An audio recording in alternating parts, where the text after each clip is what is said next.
Assalamualaikum warahmatullahi wabarakatuh. Pada hari ini kita akan membahas bagaimana menyelesaikan suatu persoalan pemrograman linier dengan menggunakan metode simplex. Seperti biasa, kita akan menjelaskan permasalahan ini dengan menggunakan satu contoh soal sederhana. Misalkan ada satu perusahaan yang membuat 2 jenis produk, disebut saja sebagai produk A dan B, yang harga jualnya masing-masing adalah 21.000 per unit untuk A dan 25.000 per unit untuk B. Untuk membuat, masing-masing produk ini dibutuhkan 2 jenis bahan baku, di mana A untuk setiap unitnya itu membutuhkan 2 unit bahan baku 1 dan 6 unit bahan baku 2. Sedangkan untuk setiap unit produk B itu diperlukan 5 unit bahan 1 dan 3 unit bahan 2. Harga per unit dari bahan ini masing-masing adalah 3.000 untuk bahan 1 dan 2.000 untuk bahan 2 per unitnya. Dan kemudian ada data lain bahwa setiap hari kita hanya bisa mendapatkan 20 unit untuk bahan 1 dan untuk bahan baku 2 sebanyak 36 unit. Pertanyaannya adalah bagaimana formulasi model linear programming untuk persoalan ini, dan nanti sesudah Anda bisa mendapatkan formulasinya, maka ditanyakan bagaimanakah solusi optimum dari persoalan ini jika diselesaikan dengan menggunakan metode grafis. Nah, seperti biasa kita harus membuat dulu formulasinya, itu adalah dengan menetapkan parameter dan variabelnya, ya. Tadi dikatakan ada 2 jenis, produk A dan B, dan, karena tadi kita bicara tentang harga jual dan tentang, bahan baku yang dibutuhkan, berarti kita harus menentukan keuntungan. Dan keuntungan total yang bisa didapatkan itu akan ditentukan oleh berapa banyak masing-masing produk ini dibuat. Maka kita definisikan saja bahwa banyaknya produk yang dibuat untuk A adalah X1, banyaknya produk yang dibuat untuk B adalah X2. Parameternya adalah tadi harga jual, kemudian, bahan baku. Ini adalah modal yang dibutuhkan ya. Tadi dibutuhkan 2 unit bahan baku 1 untuk A, berarti karena harganya 3.000 berarti untuk bahan baku 1 untuk A itu dibutuhkan modal sebesar 6, sedangkan untuk B itu dibutuhkan sebesar 15 karena dia butuh 3 unit. Kemudian untuk bahan baku 2, untuk A itu, dibutuhkan modal 12, sedangkan untuk B dibutuhkan 6. Dengan demikian, maka total modal yang dibutuhkan untuk membuat 1 unit A itu adalah 18 dan untuk B adalah 21. Karena harga jualnya 21 untuk A dikurangi dengan 18 untuk modalnya, berarti kita akan mendapatkan keuntungan sebesar 3 untuk A dan 4 untuk B ya, dengan cara yang sama, 25 dikurangi 21. Nah, kemudian tadi, data bahwa bahan baku yang tersedia hanya 20 dan 36 unit. Dengan demikian maka kita, bisa menyatakan, model persoalannya adalah sebagai berikut. Untuk fungsi tujuan, maksimumkan keuntungan yang bisa diperoleh, yaitu 3x1 ditambah 4x2. Sedangkan untuk fungsi pembatasnya, tadi dikatakan bahwa, eee karena bahan baku 1 itu dibutuhkan 2 untuk A dan 5 untuk B, sedangkan yang tersedia adalah 20, maka 2x1 ditambah 5x2 lebih kecil sama dengan 20. Dengan cara yang sama untuk bahan baku 2 berarti 6x1 ditambah 3x2 lebih kecil sama dengan 36. Diakhiri dengan pembatas tanda yang mengatakan bahwa banyaknya masing-masing produk yang dibuat tidak mungkin berharga negatif, gitu ya. Nah, maka, yang pertama harus kita lakukan adalah menggambarkan garis fungsi pembatas. Untuk bisa menggambarkan garis fungsi pembatas, maka kita siapkan dulu sumbu X1 dan sumbu X2. X1 itu adalah pada sumbu yang mendatar, sedangkan sumbu X2 itu adalah, pada, yang vertikal. Beri skala ya untuk ukuran. Untuk pembatas 1 tadi dikatakan bahwa 2x1 ditambah 5x2 lebih kecil sama dengan 20. Untuk menggambarkan ini pada, sumbu x1 dan x2 tadi, maka carilah titik potong dari garis ini pada masing-masing sumbu. Perpotongan garis dengan sumbu X1 itu berarti nilai X2-nya sama dengan 0. Dan perpotongan garis pada sumbu X2 berarti nilai X1-nya sama dengan 0. Karena itu kita harus mencari ketika X1 sama dengan 0 kita mendapatkan X2 sama dengan 4 dan ketika X2 sama dengan 0 kita mendapatkan X1 sama dengan 10. Dengan demikian, maka kita bisa menarik garis hubungkan antara titik di mana X1-nya 10, X2-nya 0, ini pada sumbu X1, dengan titik pada 0, 4, artinya sumbu X1-nya 0, X2-nya 4. Kemudian dengan cara yang sama, untuk pembatas kedua, kita menetapkan X1 sama dengan 0, berarti kita mendapatkan X2 sama dengan 12, dan X2 sama dengan 0, kita mendapatkan X1 sama dengan 6, sehingga kita bisa menarik garis dari X1 6, X2 0 ke X1 0, X2-nya 12. Jadi kita mendapatkan grafiknya seperti ini. Ini ya tadi ya, jadi menghubungkan 10 0 dengan 0 4, menghubungkan 6 0 ini dengan 0 12. Oke. Langkah berikutnya sesudah kita mendapatkan garis ini, maka kita harus menentukan daerah visible. Yang dimaksud dengan daerah visible adalah daerah atau bidang yang disepakati oleh semua fungsi pembatas. Nah, maka untuk bisa mendapatkan mana yang disepakati oleh semua fungsi pembatas itu, kita harus menentukan arah berlakunya garis fungsi pembatas tadi.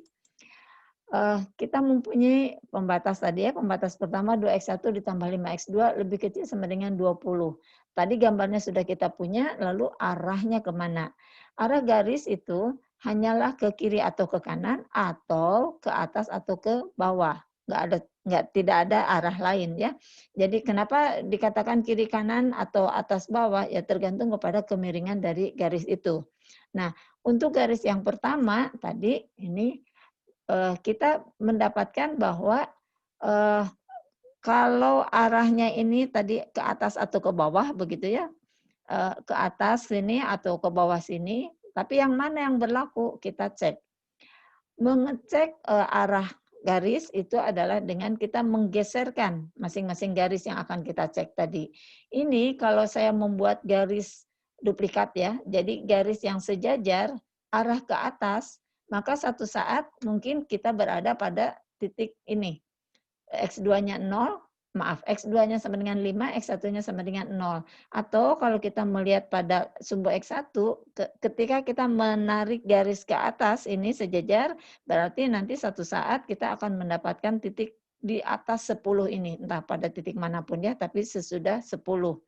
Nah, dengan demikian, misalkan saja kita hanya cukup memperhatikan salah satu sumbu saja, tidak usah dua-duanya. Misalkan kita memperhatikan pada sumbu X2, tadi akan ditarik garis sejajar ke atas, berarti satu saat kita akan mendapatkan, misalnya yang paling dekat ini adalah titik X2 sama dengan 5. Di sini X1-nya sama dengan 0. Nah, kita masukkan ke pembatas pertama. Ketika X1 sama dengan 0, X2-nya sama dengan 5, 5 dikalikan 5 berarti lebih besar dari 20. Kalau begitu bukan arah ke atas. Coba kita lihat apa yang yang terjadi pada sumbu X1 kalau yang kita perhatikan adalah X1 ya.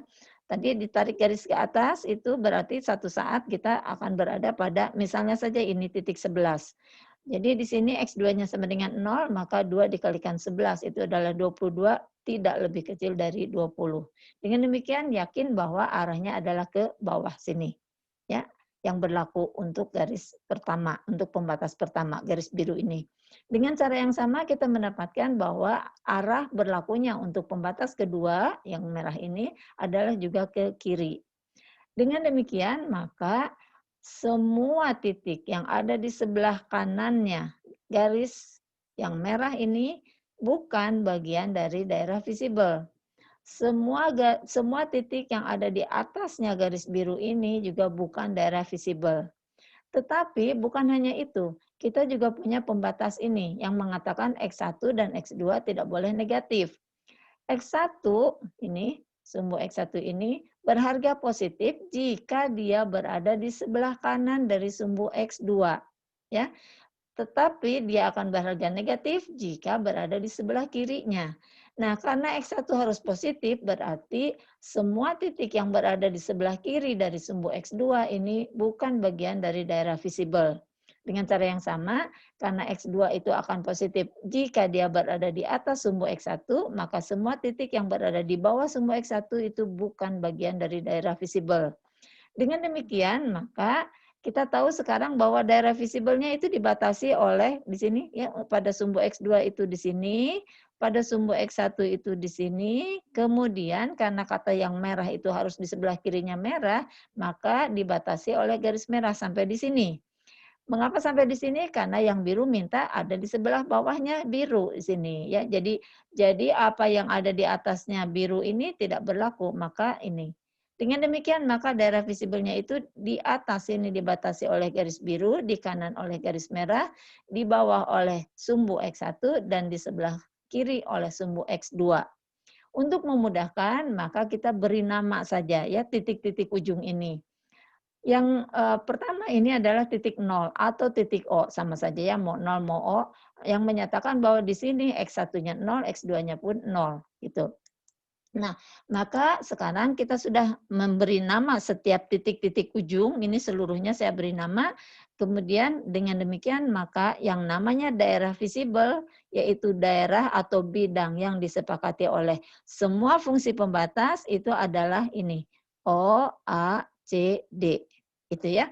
Kenapa? Karena itulah yang disepakati oleh pembatas 1, oleh pembatas 2, dan oleh ini pembatas tanda.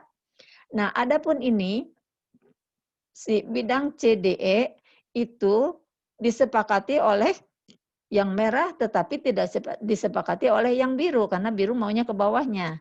Sedangkan yang ini ABC itu disepakati oleh yang biru karena ada di bawahnya tetapi tidak disepakati oleh yang merah karena merah maunya ke kirinya gitu ya. Jadi yang disepakati oleh semuanya adalah ini OACD. Nah, sesudah itu, maka kita harus menggambarkan garis fungsi tujuan. Tentu saja menggambarkan garis fungsi tujuan tidak sama dengan menggambarkan garis fungsi pembatas karena fungsi tujuan tidak mempunyai ruas kanan. Maka yang harus dilakukan adalah dengan menggunakan prinsip pada seperti yang Anda pernah pelajari mungkin ketika di SMA bahwa konsep sinus kosinus dari suatu sudut itu kalau sinus dibagi kosinus itu adalah tangensnya, maka kita gunakan bahwa tangens itu adalah perbandingan antara X2 dengan X1. Bagaimana kita menetapkan perbandingan ini, tangens alfa ini? Kita diawali pada titik 0 tadi, X1 dan X2 itu adalah 0, berarti 3X1 ditambah 4X2 sama dengan 0. Atau sama saja dengan 3X1 sama dengan negatif 4X2. Maka perbandingan X2 dengan X1 adalah minus 3/4. Jadi kita harus membuat sumbu karena minus ya, harus membuat garis karena tangens alfanya minus berarti dia akan berada pada ke kuadran 2 atau kuadran 4 ya. Nah, jadi seperti ini. Ini adalah kuadran 2, kuadran 4, ini kuadran 1, kuadran 3. Apa yang terjadi pada kuadran 2 itu akan sama dengan yang terjadi di kuadran 4 dan apa yang terjadi di kuadran 1 akan sama dengan yang terjadi di kuadran 3. Nah, jadi kalau Anda mempertanyakan, misalnya di sini karena saya menggambarkannya ini ya, ini minus 4 dengan 3. Mengapa minus 4 dengan 3? Mengapa bukan minus 3 dengan 4 di sini? Sama, karena titik ini di sini juga punya itu bayangan cerminnya ya, kalau Anda masih ingat apa yang pernah dipelajari dulu. Jadi sama saja, Anda buatkan garis di sini di kuadran 2 atau Anda buatkan garis di kuadran 4. Nah, inilah yang disebut sebagai garis fungsi tujuan. Langkah berikutnya adalah kita akan mencari titik optimum, yaitu titik ujung pada bidang visible, pada daerah visible yang ditentukan apakah yang paling jauh dari titik nol ataukah yang paling dekat dengan titik nol. Hal itu ditentukan oleh fungsi tujuan kita. Kalau fungsi tujuan kita memaksimumkan, maka menggeserkan garis fungsi tujuan ini di daerah visible itu harus sampai menyentuh titik ujung daerah visible yang paling jauh dari titik nol. Sedangkan kalau meminimumkan harus menyentuh titik ujung daerah visible yang paling dekat dengan titik nol, gitu ya. Nah, oke, kita akan geserkan garis ini. Caranya gimana? Anda gunakan penggaris. Biasanya dibutuhkan 2 penggaris, satu untuk menahan arah supaya tidak berubah, yang satunya untuk digeser. Nah, saya tidak punya penggaris di sini, maka saya akan menduplikasi garis ini. ya, menduplikasi lalu saya geserkan ke atas. Kenapa ke atas? Kan ini daerah visible-nya, ya, ada di atasnya garis hijau ini. Nah, saya geser dengan cara melakukan duplikasi ini tadi, menjauhi titik nol, dan kemudian kira-kira seperti ini. Duplikasi yang pertama, geseran pertama kita ini, karena dari sini saya menyentuh titik A. Belum boleh berhenti di sini. Kenapa? Kan tadi kita masih punya titik lain ya, yaitu A dan C. Kemudian kalau nol titik O ini tentu saja sejak awal kita sudah ada di sini. Kita geser menyentuh titik B, menyentuh titik D di sini belum boleh berhenti, lanjutkan yang terkena berikutnya adalah titik A. Belum boleh berhenti karena masih ada titik C yang belum tersentuh. Maka ketika sudah sampai di titik C tidak dilanjutkan karena dilanjutkan ke atas sana itu sudah di luar daerah visible. Maka karena C ini adalah yang terakhir tersentuh dan fungsi tujuan kita memaksimumkan, lalu kita nyatakan bahwa titik C itulah adalah titik optimum. Titik di mana solusi optimum itu berada. Karena itu kita berikutnya mencari koordinat dari titik C. Seperti kita pernah bahas ya di pertemuan pertama, mencari titik potong atau koordinat suatu titik itu bisa dengan eliminasi atau dengan substitusi.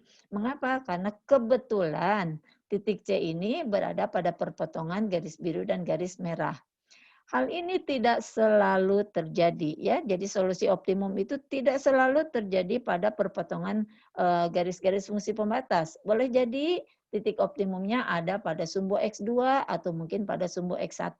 Kebetulan untuk soal ini ada pada perpotongan kedua garis fungsi pembatas.